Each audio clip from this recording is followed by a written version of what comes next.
শুভ সকাল। আমরা ফেরত এলাম শ্রীরামকৃষ্ণ কথামৃতে এবং ফেরত এলাম ঈশ্বরচন্দ্র বিদ্যাসাগরের সঙ্গে শ্রীরামকৃষ্ণের কথোপকথনের একটি অনন্য জায়গায়, যেখানে শ্রীরামকৃষ্ণ বর্ণনা করছেন ঈশ্বরচন্দ্র বিদ্যাসাগরের কাছে। বর্ণনা কথাটা বললাম বটে, কিন্তু ঠিক বর্ণনা বললে যে সিরিয়াসনেস বোঝায় সেরকম নয়। গল্পের ভঙ্গিতে যাচ্ছেন এবং কি বলছেন?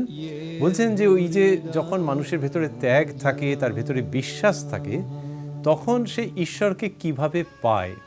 এই পাওয়ার, যাকে হিন্দিতে বলে তরিকা, সেটা কীরকম আছে সেইটা শ্রীরামকৃষ্ণ বলছেন ঈশ্বরচন্দ্র বিদ্যাসাগরের কাছে।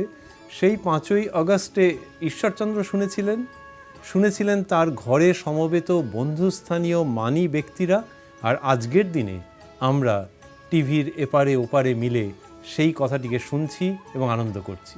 শ্রীরামকৃষ্ণ বলছেন, চৈতন্যদেব যখন দক্ষিণে তীর্থভ্রমণ করছিলেন, দেখলেন একজন গীতা পড়ছে, আর একজন একটু দূরে বসে শুনছে আর কাঁদছে, কেঁদে চোখ ভেসে যাচ্ছে। চৈতন্যদেব জিজ্ঞাসা করলেন, তুমি এসব বুঝতে পারছো? সে বললে, ঠাকুর, আমি শ্লোক এসব কিছু বুঝতে পারছি না। তিনি জিজ্ঞাসা করলেন, তবে কেন কাঁদছো? ভক্তটি বললে, আমি দেখছি অর্জুনের রথ, আর তার সামনে ঠাকুর আর অর্জুন কথা করছেন, তাই দেখে আমি কাঁদছি। এই কথা শ্রীরামকৃষ্ণ বলছেন, আর মাঝখানে একেবারে দেশোয়ালি ভাষা, গ্রামের ভাষা কথা করছেন, এইসব তিনি ঢুকিয়ে রেখেছেন, পাঞ্চ করেছেন। আর কি করে বললেন সুন্দরভাবে যে চৈতন্যদেব যখন তীর্থভ্রমণ করছেন তখন কি বললেন? দেখলেন যে একজন গীতা পড়ছে। তাহলে এই সমস্ত আগের একটি পর্বেও আমরা বলে এসেছি, আপনারাও নিশ্চয়ই সচেতন রয়েছেন যে এই যে কথাগুলো রয়েছে, এগুলো সব ভিজুয়াল, যেন একটা ইমেজ সঙ্গে সঙ্গে ভেতরে চলে আসছে। একজন বড় কথা সাহিত্যিক যখন কিছু রচনা করেন, শ্রীরামকৃষ্ণ তার কথার মধ্যে দিয়ে বা কথামৃতের মধ্যে দিয়ে ওইরকম একটা ভিজুয়াল সম্ভাবনা তৈরি করে দিচ্ছেন। এখানে কীরকম? যে একজন গীতা পড়ছেন আর একজন একটু দূরে বসে শুনছে। এই যে শব্দ ব্যবহার করছেন, একটু দূরে বসে শুনছে, শুনছেন নয়, শুনছে।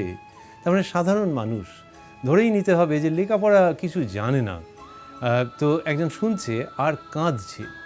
তার মানে যিনি গীতা পাঠ করছেন তার মানে বুঝতে হবে যে তিনি শিক্ষিত ব্যক্তি। আরেকজন বসে শুনছে, এই যে আমরা আগে বলেছি যে ওই আজকে আমরা প্রান্তিক মানুষ যেরকম বলি যে তার কিছু বলবার মতো কিছু নেই, নাথিং স্পেশাল, সেই রকম একজন বসে শুনছে। কিন্তু তারপর একটা অদ্ভুত বলছেন যে শুনছে আর কাঁদছে, কেঁদে চোখ ভেসে যাচ্ছে।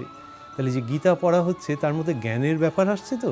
কিন্তু গীতা আমরা যদি ভাবি যে কোথায় হয়েছিল, কাউকে তো আর বলে রাখার অপেক্ষা রাখে না যে সেই ব্যাটল ফিল্ড, কুরুক্ষেত্রের যে যুদ্ধক্ষেত্র সেখানে হচ্ছে, শ্রীকৃষ্ণ কথা বলছেন, অর্জুন শুনছেন, এইসব হচ্ছে। তো যখন গীতার কথা একজন কেউ বলে যাচ্ছেন, গীতার শ্লোক, তখন দূরে বসে একজন শুনছে আর কাঁদছে। তখন চৈতন্যদেব জিজ্ঞাসা করছেন, তাহলে কি হলো?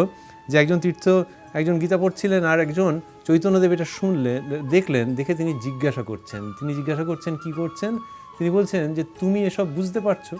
তার মানে যদি ক্যামেরার দিক থেকে ভাবি, যে ক্যামেরা প্রথমে ধরেছে ওই যিনি গীতা পাঠ করছেন তাকে, কিন্তু তারপর দেখা যাচ্ছে যে না, আরও ইন্টারেস্টিং ক্যারেক্টার রয়েছে। কেননা দূরে একটা লোক এবং তাকে দেখেই বোঝা যাচ্ছে যে এ ওই সব বুঝতে পারার কথাটা নয়, কিন্তু এ ঝরঝর করে কাঁদছে। সুতরাং ক্যামেরা ঘুরে যাচ্ছে কিন্তু ওই লোকটির দিকে, যে গীতা পাঠ করছিল ও অফ হয়ে যাচ্ছে। তো এই সমস্ত ইমেজ এবং ইম্প্যাক্ট কথামৃতের মধ্যে আমরা পাচ্ছি। এবং এই লোকটির দিকে ক্যামেরা চলে গেল, অথবা শ্রী চৈতন্য তার দৃষ্টি এবং মনোযোগ চলে গেল। তিনি বলছেন, তুমি এসব বুঝতে পারছো? তখন সে বলছে, ঠাকুর, আমি শ্লোক এসব কিছু বুঝতে পারছি না। একবারে ক্যান্ডিড এক্সপ্রেশন যে না, এ কী যে হচ্ছে আমি বুঝতে পারছি না। তখন স্বাভাবিকভাবে এই চৈতন্যদেব জিজ্ঞাসা করছেন যে তবে কেন কাঁদছ? তখন শ্রীরামকৃষ্ণ বলছেন, ভক্তটি বললে। আমরা দেখছি যে শব্দ ঠিক ঠিক জায়গাতে ঢোকানো রয়েছে। যেমন কি না, যখন নাটক হয় তখন একটি চরিত্র প্রবেশ করে তো, এবং লেখা থাকে যে অমুকের প্রবেশ। কথামৃতের মধ্যে দেখছি যে একটা চরিত্র তো নানান শেডে কাজ করে, তার অনেকগুলো শেড থাকে। কিন্তু নাটকে আমরা যখন বলি যে রামের প্রবেশ কি শ্যামের প্রবেশ, তখন এই কথাটার মধ্যে আর বিভিন্ন শেড আমরা আনতে পারি না, আনা সম্ভব নয়। কিন্তু এখানে শেড আসছে কেন না, ওই যে বলা হচ্ছে যে একটি লোক বসে শুনছে, এই কথাটা প্রথমে ছিল, কিন্তু বর্ণনার মধ্যে এইখানে এসে রয়েছে যে ভক্তটি বললে, তার মানে এই সময়ের মধ্যে লোকটার একটা অন্য শেড সেটাকে দেখানো হচ্ছে, যে সেটা সাধারণ লোক নয় যে বসে বসে কাঁদছিল। তো শ্রীরামকৃষ্ণ বলছেন ভক্তটি বললে আমি দেখছি অর্জুনের রথ, আর তার সামনে ঠাকুর আর অর্জুন কথা করছেন, তাই দেখে আমি কাঁদছি। ঠাকুর মানে হচ্ছে শ্রীকৃষ্ণ। কি চমৎকার দৃশ্য! যদি আবারও ভাবি যে ওই রকম গীতা পড়ছেন একজন, আর একজন বসে বসে কাঁদছে, এবং তিনি বলছেন যে আমি দেখতে পাচ্ছি। কাকে দেখছেন? না শ্রীকৃষ্ণ এবং অর্জুন রথের পরিপ্রেক্ষিতে দেখতে পাচ্ছেন, এবং দেখে তিনি কাঁদছেন। এইটা শ্রীরামকৃষ্ণ এই গল্পের মধ্যে দিয়ে কী বোঝাতে চাইছেন সেটা বোধহয় আমাদের বুঝিয়ে বলার অপেক্ষা রাখে না। শুধু আমরা শ্রোতাদের সঙ্গে, দর্শকদের সঙ্গে শেয়ার করতে পারি যে নিশ্চয়ই ঠাকুর এটি বলছেন যে বইপত্র যদি বেশি পড়া নাও থাকে, কিন্তু ভেতরের বিশ্বাস ভক্তি যদি থাকে, আর যখন ওই শাস্ত্র উচ্চারিত হচ্ছে গীতা, তখন তার সংস্কৃতটার সঙ্গে যদি আমার কমিউনিকেশন নাও হয়, ভাবটার সঙ্গে কমিউনিকেশন হয়ে যাবে। এবং তার জন্য কি দরকার? তার জন্য আমার সংস্কৃতের ডিগ্রি দরকার নেই, তার জন্য দরকার ভেতরের ভক্তি, বিশ্বাস এবং ত্যাগের ভাব। ওটা থাকলে এই কমিউনিকেশনটা হতে শুরু করবে।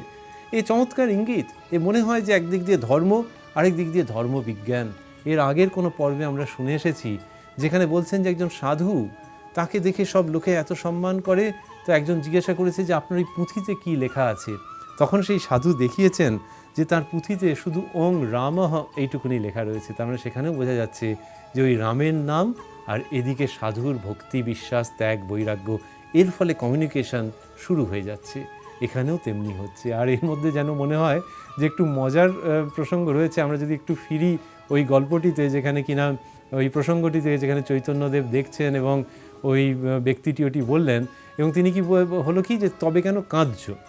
আমাদের ভাবতে ভালো লাগে, যেহেতু শ্রীরামকৃষ্ণ খুব রসিক পুরুষ ছিলেন, তো আমাদের একটুখানি এরকম যদি আমরা স্বাধীনতা নিই এবং এই মজাটা উপভোগ করি, তাহলে হয়তো খারাপ হবে না যে ওই ব্যক্তি কাঁদছে। তো আর যিনি গীতা পড়ছিলেন তিনি তো তার মতো গীতা পড়ে যাচ্ছেন, কিন্তু বোঝাই যাচ্ছে যে গীতার যে সার এবং তার মধ্যে দিয়ে যে ভগবত অনুভূতি, সেটা ওই পাঠকের হয়নি। ওই যিনি শুনছেন, একজন প্রান্তিক মানুষ, সে কেঁদে ফেলছে ওইটা শুনে। তা আমাদের ভাবতে ভালো লাগে যে যে শুনছে তার যখন অতটা এক্সপিরিয়েন্স হয়েছে, তা এটা জানার পর যিনি পড়ছিলেন তার হয়তো কাঁদো কাঁদো ভাব হয়ে যাবে যে আমি এত আমার লেখাপড়া আছে এবং আমি এটা পড়ছি সুন্দর করে, কিন্তু আমি ওই রিয়েলাইজেশনের ওই লেভেলটা পর্যন্ত যেতে পারিনি। তো শ্রীরামকৃষ্ণের গল্পগুলো এরকম নানান রঙে রঞ্জিত, এবং তার মাধ্যমে ওই 5ই আগস্ট 1882 তিনি বিদ্যাসাগরের কাছে কি বার্তা রাখলেন? তিনি বার্তা রাখলেন যে বিশ্বাস থাকলে তাকে পাওয়া যায়, তাকে দর্শন করা যায়। এই দর্শন শব্দটাতে আমরা আসছি কেন? না ওই যে দক্ষিণ ভারত, চৈতন্যদেব, গীতা পড়া, সেই লোকটির কান্না, এই সমস্ত মধ্যে দিয়ে কী পেলাম? শেষের দিকে পেলাম যে তিনি অর্জুন এবং শ্রীকৃষ্ণকে প্রত্যক্ষ দেখতে পাচ্ছেন। এই যে প্রত্যক্ষ দেখতে পাওয়া, এরই নাম দর্শন। এবং এই দর্শনটা কীরকম? শ্রীরামকৃষ্ণ বারবার এই দর্শনের কথা বলেছেন, এবং তিনি এতদূর পর্যন্ত বলেছেন যে ঈশ্বর দর্শনই মানুষ জীবনের উদ্দেশ্য। এই যে ঈশ্বরকে দেখা যায় এবং তাকে দেখতে পাওয়াটাই মানুষ জীবনের উদ্দেশ্য, শ্রীরামকৃষ্ণ যে বলেছেন সেটা আমাদের এখানে মনে পড়ছে যখন ঈশ্বরচন্দ্র বিদ্যাসাগরের কাছে গল্পের মধ্যে দিয়ে তিনি এইসব বলছেন। আর আমাদের কি মনে পড়ছে? মনে পড়ছে ইয়াং নরেন্দ্রনাথ, তরুণ নরেন্দ্রনাথ যখন শ্রীরামকৃষ্ণের কাছে গিয়ে জিজ্ঞেস করেছিলেন যে মশাই আপনি কি ঈশ্বর দেখেছেন? তখন বলেছিলেন হ্যাঁ দেখেছি। ঠাকুর শ্রীরামকৃষ্ণ বলছেন যে হ্যাঁ দেখেছি, এই তোমাকে যেরকম দেখছি তার থেকেও স্পষ্ট রূপে দেখেছি, অর্থাৎ ঈশ্বরকে সত্যি সত্যি দর্শন করেছি। এই যে শ্রীরামকৃষ্ণের এই যে দর্শন, এটি চমৎকার। এর মধ্যে কোনো অলৌকিকতা নেই, এর মধ্যে এই ধরনের কোনো ঘোষণা নেই যে আমি দর্শন করেছি অতএব তোমরা সবাই এসে আমার পায়ে পড়ো। কিন্তু শ্রীরামকৃষ্ণ বলছেন যে ঈশ্বরকে দর্শন করা যায়, এবং দর্শন করলে কি হয় না, যেগুলোকে দৈবী গুণ বলা হয় সেগুলো মানুষের মধ্যে আসে, অর্থাৎ সততা, পবিত্রতা, অন্যের প্রতি নিঃস্বার্থ প্রেম, এইগুলো আসে। এই জন্যই তো শ্রীরামকৃষ্ণের কথা শুধু কথা নয়, কথামৃত। এর মধ্যে দিয়ে মানুষ অমৃত লাভ করে। আমরা রয়েছি ওই প্রসঙ্গে যেখানে ঠাকুর বললেন যে দক্ষিণ ভারতে একজন গীতার মধ্যে দিয়ে শ্রীকৃষ্ণ এবং অর্জুনকে প্রত্যক্ষভাবে দর্শন করতে পারা যাচ্ছে। আর সেখান থেকে এই প্রসঙ্গটি কি হচ্ছে, আবার যেন একটু রিমাইন্ড করছে। কোথায় করছে? না ওই যে ত্যাগের কথা শ্রীরামকৃষ্ণ একটু আগে বলেছিলেন, সেই ত্যাগের প্রসঙ্গে তিনি আবার ফিরবেন বিদ্যাসাগর মশাইয়ের সঙ্গে কথোপকথনে। একবার বলে নিলেন যে কিভাবে দর্শন হয়, তারপরে ওই ত্যাগের কথাটিকে আরেকটু হাইলাইট করবেন যে কি ত্যাগ করতে হয় এবং কি ত্যাগ করলে মনের অবস্থা এমন হয়, এত শুদ্ধতা আসে যেটা দিয়ে ঈশ্বরকে লাভ করা যায়। এই যে শ্রীরামকৃষ্ণ কথিত ত্যাগের স্বাভাবিক, অনাবিল, শক্তিপূর্ণ এবং মাধুর্যমণ্ডিত প্রসঙ্গ, তার মধ্যে আমরা ঢুকব। শ্রীরামকৃষ্ণ ঈশ্বরচন্দ্র বিদ্যাসাগরকে ত্যাগের প্রসঙ্গ বলবেন। এইবার কি ত্যাগের কথা তিনি বলবেন? তিনি অহং ত্যাগের কথা বলবেন। তো এই ঠাকুরের কথায় ঢুকবার আগে আমরা তাঁরই কথা স্মরণ করছি যেগুলি অন্য প্রসঙ্গে বলা। কীরকম না, তিনি বলেছেন যে উঁচু জমিতে, যেমন ঢিপি যেখানে আছে সেখানে জল জমে না, জল দাঁড়ায় না, কিন্তু নিচু জমিতে জল দাঁড়ায়।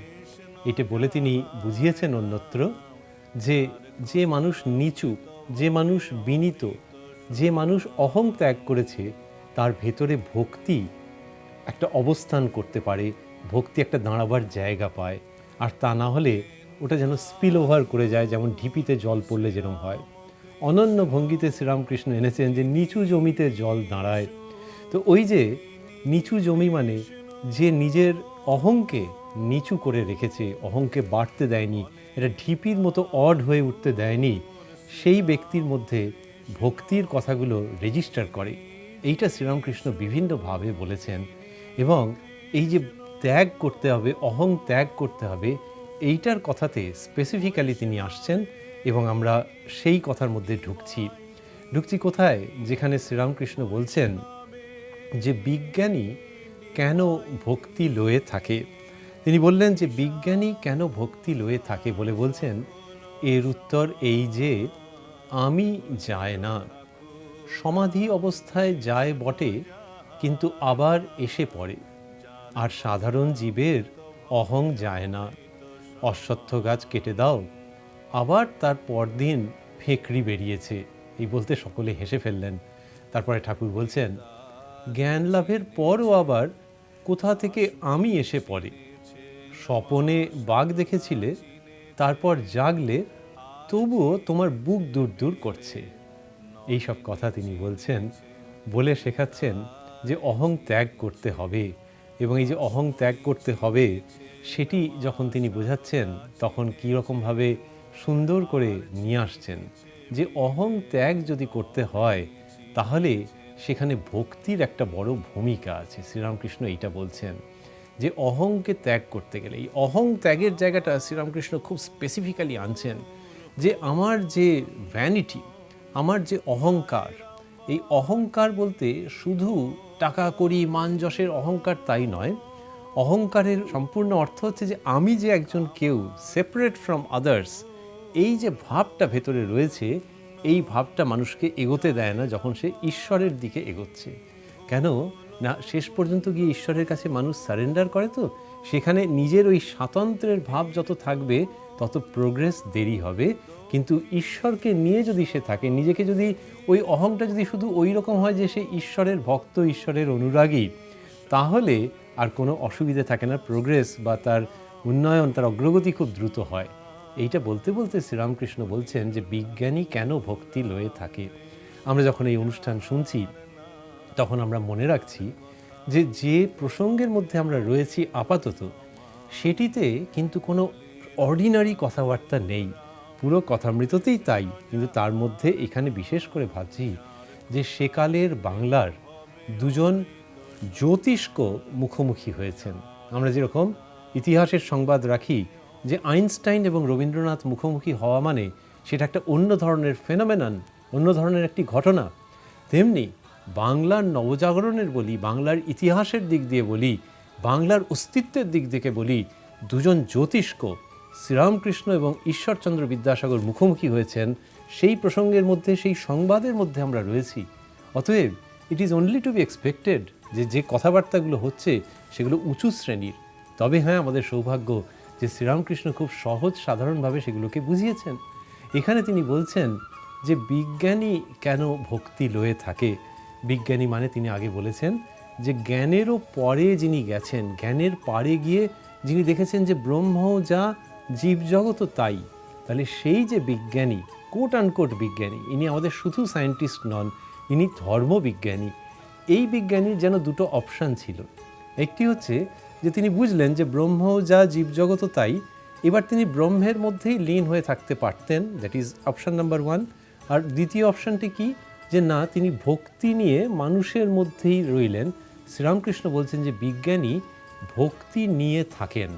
এর কারণ তিনি বলছেন যে এর উত্তর এই যে আমি যায় না, অর্থাৎ ভেতরের যে অহং বোধটা, যে একটা নিজের স্বাতন্ত্র্যের বোধ, যেটা তার আধ্যাত্মিক উন্নতির পথে বাধা সৃষ্টি করতে পারে, সেই আমিটা না পুরোপুরি যায় না। এবার পুরোপুরি যে যায় না এটা বোঝানোর জন্য উনি খুব সুন্দর কথা বলবেন। তার আগে বলছেন যে সমাধি অবস্থায় যায় বটে, কিন্তু আবার এসে পড়ে। তাহলে এই যে অহংটা, ঈশ্বরের সঙ্গে নিরবচ্ছিন্ন যোগাযোগের পথে যে বাধা, সেই অহং সমাধি অবস্থায় যেন চলে যায়, কিন্তু আবার এসে পড়ে। আর বললেন যে আর সাধারণ জীবের সেটা হয় না। সাধারণ জীবের কথা কি হচ্ছে, বলছেন যে সেই সাধারণ জীবের অহং যায় না। এবং অহং যায় না বলতে গিয়ে তিনি যেটি বলছেন সেটি কি, যে বলছেন যে অশ্বত্থ গাছের কথা বললেন যে অশ্বত্থ গাছ কেটে দাও, আবার তার পরদিন ফেকরি বেরিয়েছে। অর্থাৎ সাধারণ যে মানুষ, সে যদি অহং ত্যাগ করে মানে ধরা যাক যে সে একটা কোনো বড় অফিসে চাকরি করে, অথবা তিনি ব্যবসা করেন, অথবা কেউ বাড়ির কাজকর্মের মধ্যে তার একটা খুব সদর্থক বড় রকমের ভূমিকা আছে, তো এগুলোর কোনোটাতেই দোষের কিছু নেই। কিন্তু মানুষ যখন ঈশ্বরের পথে এগোবে, তখন এগুলোকে গৌণ করে রাখবে, যে এগুলো তার মুখ্য পরিচয় নয়। অফিসের চাকরি তার চিরদিনের জন্য থাকবে না, ব্যবসায় ওঠাপড়া আছে ইত্যাদি। সুতরাং তার যে নিত্য সম্পর্ক, ইটার্নাল যে রিলেশন, সেটা ভগবানের সঙ্গে। এইটা মনে মনে যদি সে খুব বিচার করে তাহলে একরকম হলো, কিন্তু ওমা তার পরের দিনই একজন অ্যাটেস্টেশনের জন্য এলো, তখন মনে পড়ে গেল যে আমি তো একজন বিগ বস। তো শ্রীরামকৃষ্ণ বলছেন যে এই অশ্বত্থ গাছের ফেকরি যে আবার বেরিয়েছে, আমরাও জানি যে অশ্বত্থ গাছের ফেকরি, সেটাকে পুরো এলিমিনেট করা কি কষ্টকর। তো যখন অহংয়ের সঙ্গে অশ্বত্থ গাছের ফেকরির কথা তুলনা করলেন, তখন সকলে হেসে ফেললেন। এই যে সকলের হাস্য মাস্টারমশাই যে লিখছেন, এটি আমাদের পড়ে ভালো লাগছে, আবার একটু ইন্টারেস্টিং মনে হচ্ছে, কৌতূহলোদ্দীপক মনে হচ্ছে। কেন না, ওই দিন বিদ্যাসাগর মশাইয়ের বাড়িতে যারা রয়েছেন, আমরা আগে একাধিকবার স্মরণ করেছি যে তারা সব পণ্ডিত মানুষ বলেই ভাবা যেতে পারে, বিদ্যাসাগরের বন্ধু। তারা বইপত্র পড়েছেন, তারা শাস্ত্রাদি পড়েছেন বলেই আমরা অনুমান করতে পারি, কিন্তু সেই তারাও হেসে ফেলছেন। তার মানে শ্রীরামকৃষ্ণের কথার মধ্যে এমন প্রসাদ গুণ আছে, এমন সৌন্দর্য আছে, এবং এমন অদ্ভুত সত্য রয়েছে যে তারাও হেসে ফেলছেন এবং পার্টিসিপেট করছেন। এইবারে ওই যে অহং যে চলে আসে সাধারণ জীবের ক্ষেত্রে, তো একেবারে সে অশ্বত্থ গাছের ফেকরির মতো, যে আজকে কাটলে তারপরে তো রাত পোহানোর আগেই দেখলে মানে পরের দিনকে সকালবেলা সে বেরিয়ে পড়েছে, এরকম। আর সমাধি অবস্থাতেও এটা চলে আসে, সমাধির পরেও কোথার থেকে আমি এসে পড়ে। ওই যে সমাধি যার হয়েছে তার ক্ষেত্রেও তিনি পুরো মুক্ত নন, তার ওই আমিত্বের বোধটা চলে আসছে। আবারও আমরা মনে রাখছি যে এই আমিত্বের বোধ দিয়েই তো জগৎ চলছে, লোকজনের অস্তিত্ব সম্ভব। কিন্তু যিনি ঈশ্বরের পথে আছেন, তিনি ওই স্বাতন্ত্র যেটা দিয়ে হয় সেই আমিটার মধ্যে থাকবেন না, তিনি একটা বৃহত্তর আমির মধ্যে থাকবেন, যেটা ঈশ্বরের আমি, ঈশ্বরের অনুরাগী ইত্যাদি। তো এখানে শ্রীরামকৃষ্ণ বিদ্যাসাগরকে বলছেন যে দেখো, ওই যে সমাধি যার হয়েছে তার ও আমি কোথা দিয়ে যেন ঢুকে পড়ল। এইটাকে বোঝাবার জন্য বলছেন, স্বপনে বাঘ দেখেছিলে, তারপর জাগলে, তবুও তোমার বুক দূর দূর করছে। এটি একটি চমৎকার জিনিসে আনছেন। এখনকার ভাষায় আমরা যেটাকে বলি সাইকোসোম্যাটিক কানেকশন, যে তোমার চিন্তাভাবনা এবং তোমার দেহ, এই দুটোর মধ্যে রিলেশন রয়েছে। তো সেইটাকে শ্রীরামকৃষ্ণ বলছেন, সেটা যে কোনো কারোরই অভিজ্ঞতা, ছোট বয়স থেকে অভিজ্ঞতা, যে স্বপ্নে একজন মানুষ যা দেখেছিল, তারপর দেখলো যে তার বুক দূর দূর করছে, অর্থাৎ প্যালপিটেশন হচ্ছে, ঘেমে গেছে, এসব ভয়ের কিছু দেখেছে টেকেছে। কিন্তু যখন ওটা হচ্ছে, তখন তো সে জানে যে স্বপ্নটা সত্যি নয়, কিন্তু তা সত্ত্বেও বুক দূর দূর যে করছে, তার ওটা ফিল করলেই বোঝা যাবে ওটা সত্যি। সেই রকমভাবে এই যে শ্রীরামকৃষ্ণ এটিকে আনছেন, এটি অসাধারণ। কেন না, শাস্ত্রে আমাদের এই স্বপ্ন, সুষুপ্তি, জাগরণ নানান রকমের আছে, এবং এই ধরনের প্রসঙ্গ আছে, কিন্তু শ্রীরামকৃষ্ণ এটিকে অন্যভাবে এনেছেন। এনে বললেন যে যেমন কি না ওই বুক দূর দূর করে স্বপ্নে বাঘ দেখেছিলে, যেটা ওই এফেক্টটা কন্টিনিউ করে, তেমনি তুমি সমাধি অবস্থাতে, তোমার সমাধি অবস্থাতে এই অহং টহং যেন চলে গিয়েছিল, কিন্তু জাগ্রত অবস্থাতে আবার ওটা কোত্থেকে চলে এলো, এবং সেই অহংয়ের বশে তুমি ভাবলে যে আচ্ছা আমি অ্যাটেস্ট করছি মানে আমি একজন বিগ বস, এটা কোত্থেকে আবার চলে এলো, তুমি ওটাকে তাড়িয়ে দিয়েছিলে। ওই বুক দূর করার মতো এই এফেক্টটা কোথার থেকে যে কন্টিনিউ করলো এটা বোঝা যাচ্ছে না। এই অহংটা সমস্ত ওলট পালট করে দিচ্ছে। এই যে অহং সমস্ত ওলট পালট করে দিচ্ছে, এইটার মধ্যে শ্রীরামকৃষ্ণ এসেছেন এবং অহংয়ের কথায় বলছেন যে জীবের আমি লয়েই তো যত যন্ত্রণা, আমি লয়েই, এই গ্রামের ভাষা ব্যবহার করছেন, কিন্তু মেসেজটি আরবান এবং রুরাল সকলের জন্যে। তো বলছেন জীবের আমি লয়েই তো যত যন্ত্রণা, অর্থাৎ এই আমিত্বের বোধটা যতক্ষণ থাকছে, যেটা কিনা তাকে বিশ্বজগৎ থেকে সেপারেট করছে, ডিফারেন্সিয়েট করছে, ডিস্টিংগুইশ করছে, সেটা নিয়েই তো যত যন্ত্রণা।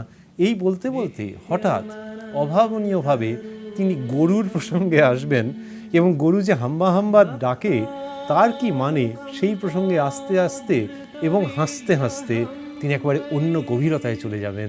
আমরা শ্রীরামকৃষ্ণের সঙ্গে সেই সমস্ত লৌকিক প্রসঙ্গে এবং গল্পের প্রসঙ্গে যাব। হাসতে হাসতে আমরা জীবনের হাস্যকর অবস্থাকে উপলব্ধি করব এবং অন্যতর উচ্চতায় আরোহণ করবার চেষ্টা করব এর পরের